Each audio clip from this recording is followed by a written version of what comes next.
Hello everyone, this side Vaishali Sharma. I really welcome all of you on my YouTube channel. So guys, ये हैं ज्योति जी. ज्योति अपना introduction दे दीजिए. Hi everyone, my name is Jyoti Beniwal. So guys, आज का जो ये video है specially हम लोग बनाने वाले हैं ऑस्की के बारे में. She is ऑस्की taker, I am ऑस्की taker. हम लोगों ने अपना ऑस्की एग्ज़ाम दिया है और बहुत अच्छे से आपको बता पाएंगे कि उस एग्ज़ाम में क्या नहीं करना है और क्या करना है. So let's start the video. So सबसे पहले आप बताओ आपका एक्सपीरियंस पेन स्टेशन को लेके. हाउ वाज योर पेशेंट, कैसे क्या रिस्पॉन्स था आपका उस स्टेशन को लेके, मतलब सब कुछ. मेरे केस में मैम पेन स्टेशन का स्कैपुला फ्रैक्चर वाला पेशेंट था.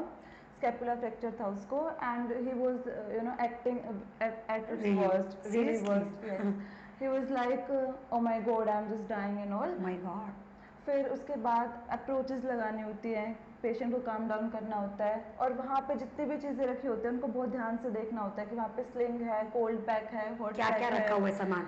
बिकॉज दे वांट कि जो भी रूम में सामान रखा हुआ है वो यूज करें, वो यूज हो इसीलिए. And what else you felt कि भाई अब थोड़ा सा डर कब लगा उस स्टेशन में.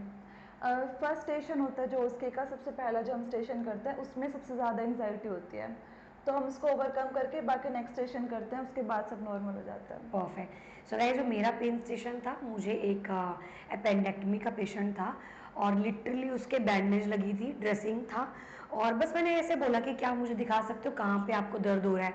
जैसे ही मैंने उसका वो शर्ट ऊपर किया प्राइवेसी मेंटेन करके, वहाँ पे लिटरली बैंडेज था. उस बैंडेज में थोड़ा सा पानी ज़्यादा फ्लूइड सा. आई वाज लाइक अरे ये क्या है. सो आई सेड कि मैं फिजिशियन को मेंशन करूँगी ये सब चीज़ें, आप टेंशन मत लो, आप बिल्कुल मत घबराइए, मैं यहाँ पे आपकी मदद करने के लिए ही तो आई हूँ. So no tell me about examiner. क्या आपने एग्जामिनर का फेस देखा?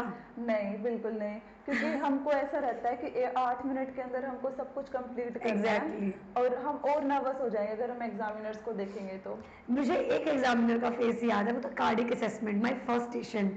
वो मेरी कार्डिक असेसमेंट थी और एग्जामिनर सामने ही बैठी, जैसे डोर हम खोल रहे हैं तो सामने एग्जामिनर ही दिख रही है, पेशेंट साइड में.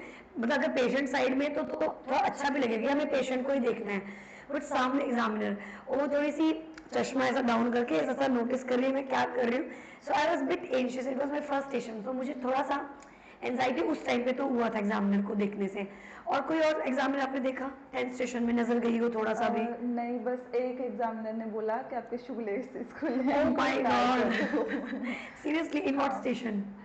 It was wound dressing station. So wound dressing station में शू लेसेस बंद कर लो. बंद कर लो, क्योंकि वो खुल गए थे पता नहीं कैसे, तो मैं स्टेशन से बाहर जा रही थी तो उन्होंने स्पेशल बाहर आके मेरे को बोला tie your shoes. Okay nice, क्योंकि आप गिर जाते तो और प्रॉब्लम हो जाती.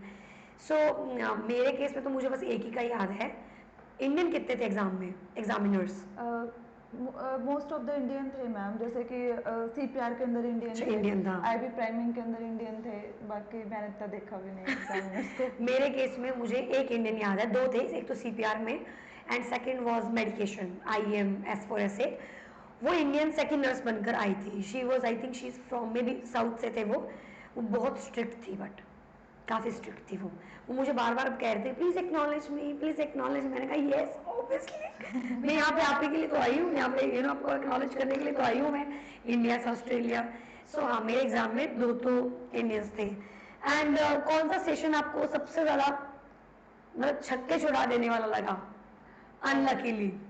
मेडिकेशन. पहला स्टेशन क्योंकि पहला स्टेशन वही आना चाहिए जो हमारा मतलब आता हो हमारे. एग्जैक्टली. बाकी मेडिकेशन में तो कुछ भी आ सकता है, बाकी 7 स्टेशन श्योर होते हैं. तो ठीक है, मेरा पहला सेशन कार्डियो था, बट मुझे डर लगा था अल्कोहल ऑडिट में, because my patient was bit agitated, क्योंकि वो मेरा आई थिंक 5th या 6th स्टेशन था और उस पर ऑलरेडी 5-6 लोग क्वेश्चंस पूछ के जा चुके थे.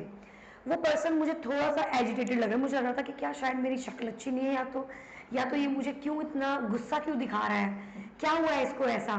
सो वो स्टेशन मुझे लग रहा था कि शायद मेरा वो फेल होगा, but I got above standard, luckily I pass that station.